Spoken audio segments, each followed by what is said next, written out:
Dito. Nararamdaman ko. Medyo maayos-ayos naman ah. Ito po, para po sa inyo lahat. Tulong-tulong na lang po tayo. Ngayon lang ulit tayo nagkita-kita. Ganda. Patulong naman ah. Ano ba yan? Gamitin natin yung braso mo. Wow! Hello po. Lagyan na lang natin dyan.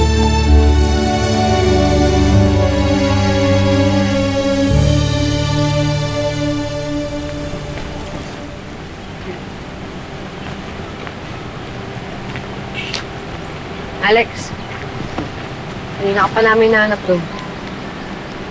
Wala talagang signal dito. Sorry, nadamay ka pa. Wala naman talaga sa plano to. Usapan, balikan lang. Ako ba, Mira? Wala yun. Trabaho to. Gusto ko lang talaga makontakt si Rose para alam niya rin kung asan tayo. Sige, pag may signal na, sabihin mo sa akin ako nakakausap kay ate. Sinasabi mo lang yan kasi alam mo, hindi na natin siya makakontak eh.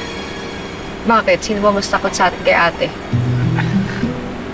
Ako yata. Amira,